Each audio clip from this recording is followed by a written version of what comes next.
All right, James 1, book of James, this letter, James 1, we're going to be in 19 and 20, just simply says this. It says, "You must understand this, my beloved brothers and sisters. Let everyone be quick to listen, slow to speak, and slow to anger. For human anger does not produce God's justice." Now, let me read this text again. It's such a powerful text. It's so short, but there's a lot going on here that we're going to look at. You must understand. You must understand this. My beloved, my brothers, my sisters, let everyone be quick to listen, slow to speak, slow to anger. For human anger does not produce God's justice. This verse really hits hard when you really take a long look at it. Every day and honestly, I was ready to preach this last week until the snowstorm, and every day I looked at it and every day I thought about it, it kept hitting harder because I think of plenty of times in my life, I can probably think of plenty of times in maybe even the last couple of weeks, where my first reaction, what my gut told me to do, was not to be quick to listen. My gut was not slow to speak. I definitely have not felt slow to anger. In fact, sometimes I thought if I was writing this verse and I was writing the anti-verse of this, I'd probably be like, well, my tendency is to be quick to react, quick to go off, and quick to regret.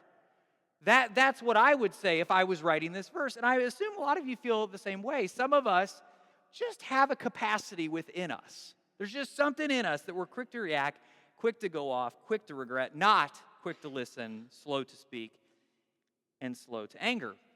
If you're wired that way, maybe you've had one of those moments too. And you don't even have to be wired this way to do this, because anger it's around all of us. It is alive within every one of us. And I want to be careful. I don't think we need to feel guilty about how we feel. We just have to be careful what we tend to do. And so you can probably think of a time that you have felt quick to react, quick to go off, quick to regret. And in those moments, you're quick to fire off a text message and maybe say something in frustration. And 5 minutes later, you're literally going, oh, I just wish I could take that back. I think for a lot of us, we feel that way. Maybe you get a text message, or maybe you see a message. I mean, friends, that wonderful social media, and if you're not on there, it's probably good. Take a break if you need to. Put it in a trash can for a while. Facebook has a tendency to make everybody see something and go, ooh, brrr, right? Now, the key is you can edit. So you can sort of like go back and say, oh, I didn't really mean that. Until people start to look at your edits and say, no, I saw the first thing you did. But we've also done that with text messages. Or maybe you're old school and you've said something to somebody and you just want to crawl back and grab it before it sends. Now, technology companies have figured this out. This is why they've had things like unsend, right?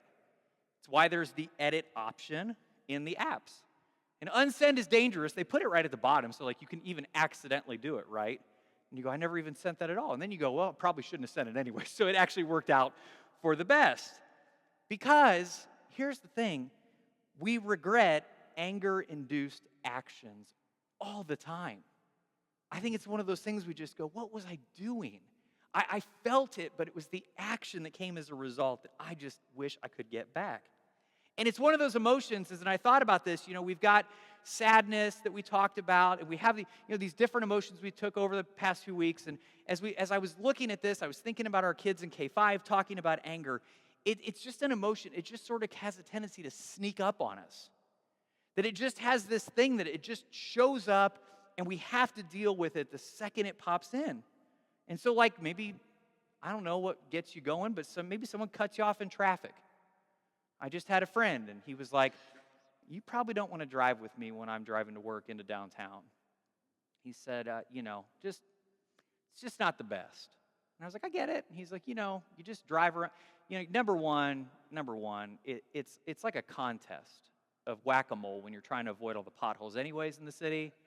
So now we're trying to avoid whack-a-mole potholes as we're also avoiding idiots on the road. And so it's going to happen. We're going to get angry, right? Somebody's going to cut you off. Maybe in another one, maybe a coworker takes credit for the work that you worked really hard on. And they take credit and they get credit for it. That's some of those kind of things. Those moments that we're just so mad. Maybe it's just a reality. Maybe it's not even it's a weird anger.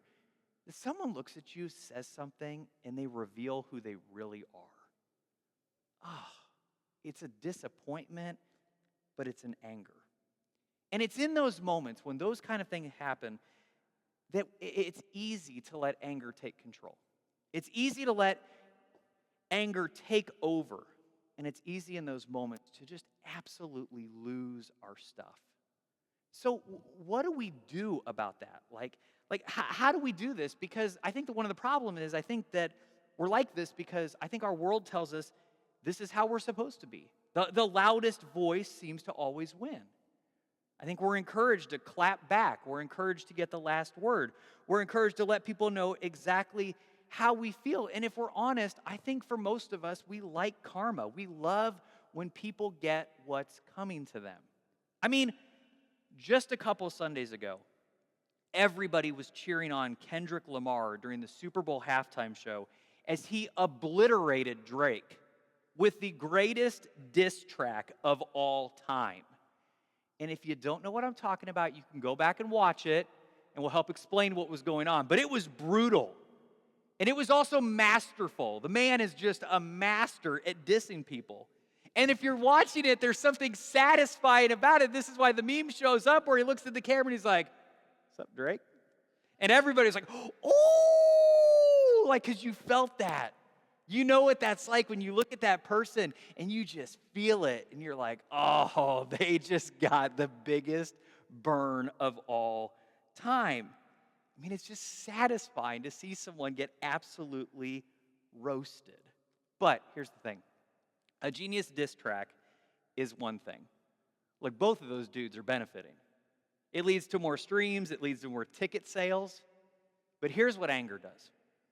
Actual anger destroys. Actual anger tears down. Actual anger destroys us and convinces us to think that we're getting what we want in that destruction. But what if, and here's the question I want to ask today, what if responding in anger, what if it doesn't get us what we want? What if responding in anger doesn't actually fix the situation? What if it is what actually fuels the fire? What if it leads to more pain, more hurt, more injustice? What if our anger, in what it's doing, where we think that it's hurting somebody else, is actually damaging us even more? So in this letter written to the early church, often attributed to James, the brother of Jesus, it helps us understand that faith isn't something we believe. He takes this letter and he says, listen, so faith is what you live out. Faith is how you act. Faith is what you do. So naturally, in a letter where he's writing people and he's saying, this author is saying, okay, so faith is not just about how you feel about something. It's not the beliefs that you hold. It's how you actually live. It's how you walk. It's how you take this faith and do something with it in your life. It's natural then that he's going to address something like anger. Because I think anger is one of those things that sort of, as we're walking this path, this way of Jesus, it's one of those things that can say, well, this way looks good, this is great, you're on this path, but this person over here said this thing, so just take a detour real quick, come off the path, deal with this thing, you can always come back to your faith later. And James said that's not the way it works. He says when you're on the path, you stay on the path, and these things are going to come in your life, and you have to learn how to refocus. To see those things in life, but keep the focus on the path that you're walking. And then those things that you've got that are coming into your life like this, that are causing these emotions in your life, you're able to deal with them in a healthy, and I'll use this word, in a holy way. In a way that actually, what he says here, actually somehow the way we do this, it actually, he says, anger does not produce justice, so maybe doing something different does produce justice.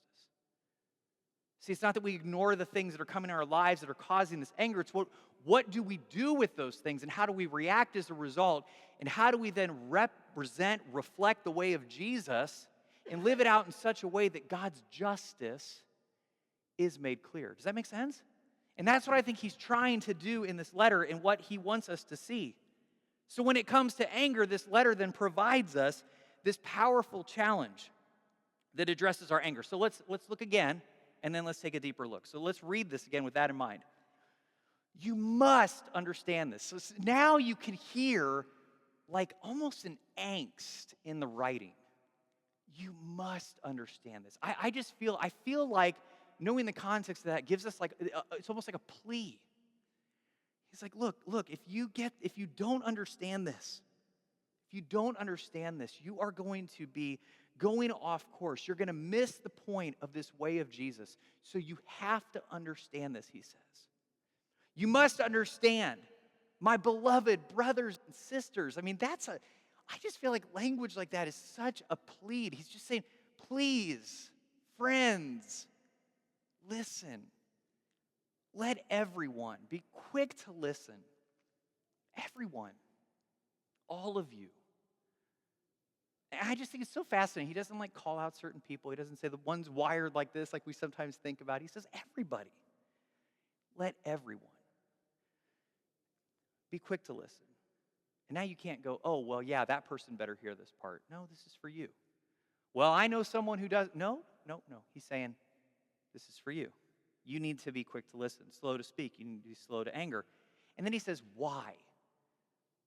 For human anger, or because human anger does not produce God's justice. Now, we don't know a lot about their relationship, but we do know that Jesus was crucified. We know that James later became a devoted follower of Jesus. I said that this letter is typically attributed to James, the brother of Jesus. There's difference of opinions on that, and there's questions in scholarship that deal with that, but for the most part, there's a pretty decent consensus that this is what's going on here. But either way, I think that it helps if we look at it that way, to think that's something we feel. Emotions are complicated, right? Emotions are difficult. If James is in fact the author of the text, how could James not be angry at what happened to his brother, right? The letter leads into that reality of injustice and anger. If in fact it's James that's writing this, or somebody's attributing this to James and they're thinking about his life, his relationship with Jesus, how could he not be angry? How could he not be a person who looks at Jesus crucified and says, that was my brother? Don't you think he wanted to lash out in anger? Don't you think he wanted to go at the people who crucified him? Don't you think he wanted to say, oh, that whole peace thing that my brother talked about, maybe he was wrong about that. Maybe there's another way to do this. Is there anything he said that we could maybe go a different route with this thing, right? I mean, that's sort of what I would think that he would want to do, but he comes into this and he leans into it. He says, look, there's going to be injustice. You're going to feel anger. And then he helps us see, like, you're not alone in that. That's why everyone needs to address this. Everyone, including himself then, needs to hear this, to be quick to listen, slow to speak, and slow to anger. Now, I think it's also interesting here to think about, because as we're thinking about Jesus, to realize anger isn't always wrong either. James would have known that. James knew the stories of Jesus. He knew the times that Jesus himself got angry. There are times that we try to take stories like the angry moments of Jesus, maybe the flipping the table story. We think of that quite a bit, right? You think he's not, well, Jesus didn't get angry like we got. What he says there is some anger, there is some frustration, there is an injustice that he is addressing, and he's flipping those tables. So Jesus got angry. The difference, I think, and what I think is helpful when we think about that is that the danger is not the anger. The danger is not feeling that. Look, we're not supposed to be robots that don't feel emotions. God designed us to feel emotions. Sadness and love and even anger. And we see all those emotions lived out in Jesus as we look at Jesus and see, what does it look like to be fully human? What does it look like to be a person who has this capacity to be a full human as God wants us to be? And we say, understanding the depth of our emotions, being in touch with that reality of sadness and seeing that Jesus was sad, recognizing those places that Jesus got angry like this and realizing that. The difference is, we can't let it control us, consume us, or define us. See, Jesus got angry, but nobody says that Jesus is angry. You would say, if you asked anybody, you'd say, what do you think about Jesus? Even people who don't follow the way of Jesus, right? What do you think of Jesus? I mean, most people would be like, oh, I think Jesus, man, he seemed to hang out with people that other people didn't hang out with. Jesus seems to be a dude that, like, he just seemed to love. Man, Jesus he's the kind of guy I want to hang out with. Most people don't go, Jesus really seems pretty bitter and angry. Doesn't seem real fun to be around. I don't ever hear anybody say that. So I think that we recognize that what Jesus did different was, yes, he felt anger, but it didn't control, it didn't consume, it didn't define. But we do that. And when we do that, it distorts things. Anger has a tendency to distort our perspective. We talk about this. We see this. Has anybody ever had those eyes where when you're angry, everything sort of closes in, right? It's interesting because we feel the same thing with love. You meet someone you're in love with, you literally can't see anything else, right? Just tunnel vision, right? Anger is just on the other side of that. You just flip it around. And you get this tunnel vision that you can't see anything else. It's almost like there's this person and you're a bull and they're just sitting there going, come on, you know you want to. And you're just revving up and does anybody feel this? Am I the only one? I just want to make sure I'm not alone in this. Okay. And if I am alone in this is group therapy then. We're just going to deal with it, okay? But you just feel that, right? And you get tunnel vision. You can't see anything else. I don't know how you deal with your anger, but when you get there, it's a really bad place to be. And then it doesn't just distort our perspective. Another one is it damages our relationships. Man, that anger, when we allow it just to take that spot, you go off on somebody, you say something you wish you didn't say, you can't take it back. It's always going to be there. And it damages our relationships. And it drives us away from love. When we allow anger to really root into our hearts, there's not a lot of room for love.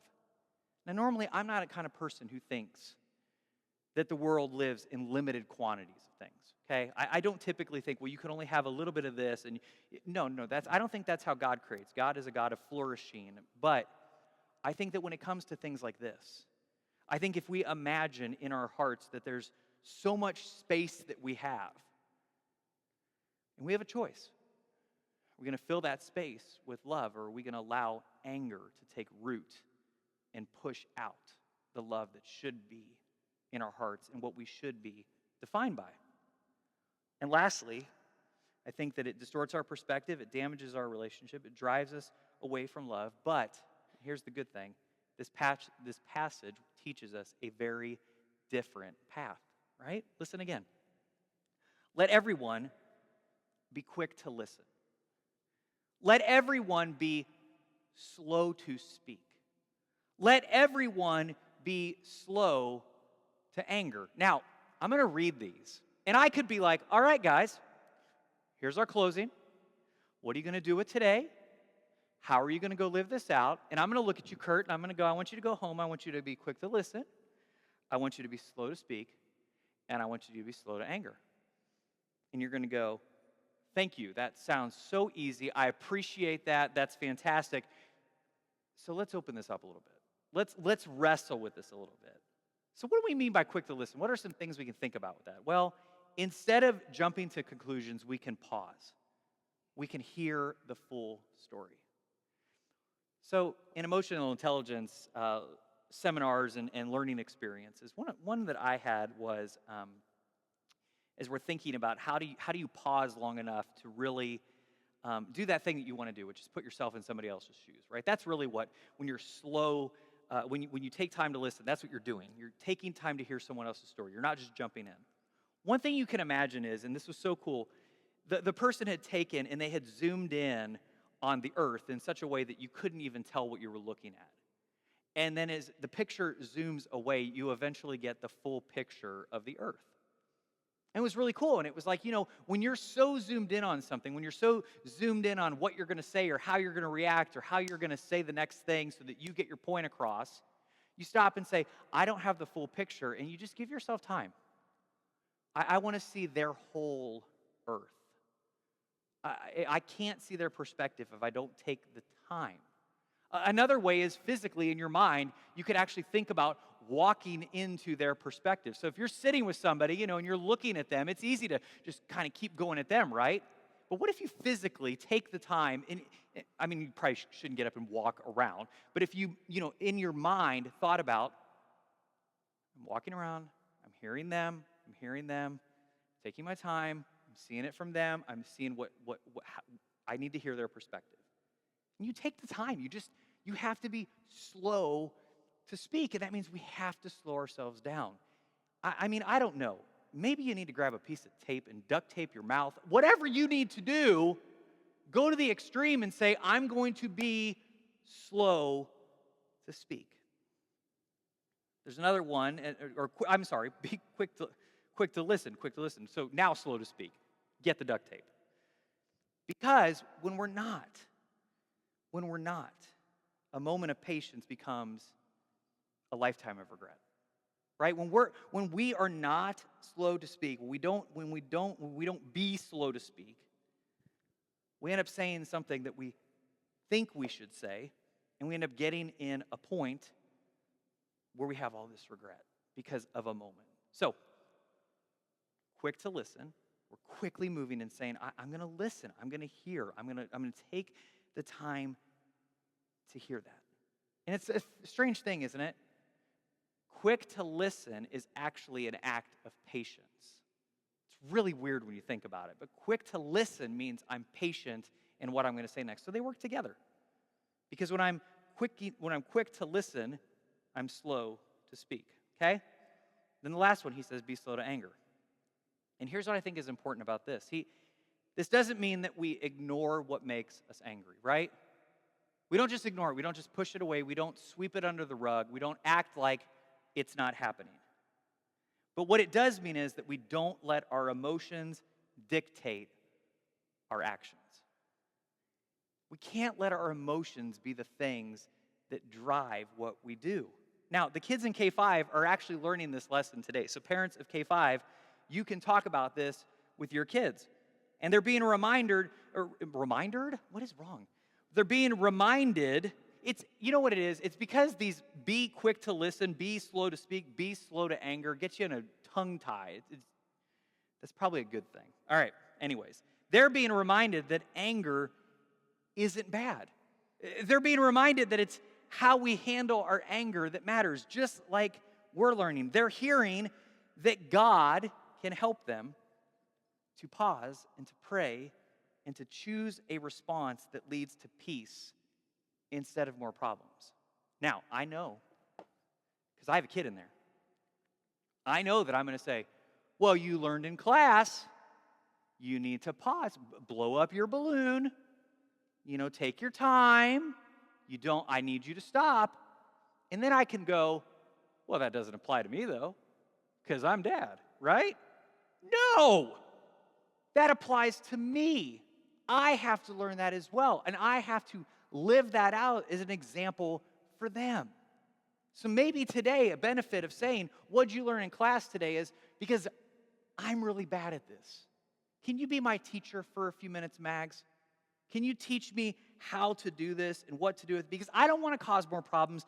I want to create more peace. I want to be quick to listen, slow to speak, and slow to anger. And here's some questions, though, that I added to this that I want to think about as we close. What about when listening stops? What do I do when it is my turn to speak? Okay, so maybe I am slow, maybe I may be slow to speak, but the assumption in that is that I will have the opportunity to speak. I may be slow to anger, but the assumption is that I will have to address being angry in the right way. So what do I do in those moments? What do I do when I have been quick to listen, slow to speak, slow to anger, and now it's my turn? What am I supposed to do? Because I still have this anger. Well, Jesus taught about this. Jesus taught about this and gave his followers a guide on how to face situations that lead to anger. And instead of doing what he says comes naturally to us, he provides an unexpected alternative that we can apply and see how do we then live this alternative out. So here's what Jesus said. He said, "You have heard that it was said, an eye for an eye and a tooth for a tooth." Now, you may be like, "I've never heard that said." But you definitely felt it before. You break my lawnmower, I'm breaking yours. You come at me, I'm coming at you. You say that about me on Facebook, man, I'm going to light you up, right? It's an eye for an eye and a tooth for a tooth world, isn't it? And then he goes on. But I say to you, okay, so this is one of those moments Jesus is like, this is the way the world operates. I'm about to flip it upside down on you. So these are the moments we should really be listening. But I say to you, do not resist an evildoer. But if anyone strikes you on the right cheek, turn the other also. And if anyone wants to sue you and take your shirt, give your coat as well. And if anyone forces you to go 1 mile, go also the 2nd mile. And at first glance, this is such a frustrating passage because it sounds like Jesus is saying, well, the answer to all of this is let people walk all over you, until we look at first century context. And we see that that is not at all what is going on. So rather than take a cursory glance at this, we take a little bit deeper look at it, and we see that these actions that he's suggesting here weren't passive. In fact, what he suggests here boldly exposed first century injustice. So let me explain it. In the first century, a slap on the right cheek was a backhanded insult meant to demean someone. You smack them on that right cheek, you're putting them in their place, exactly where they belong. By turning the other cheek, this is amazing.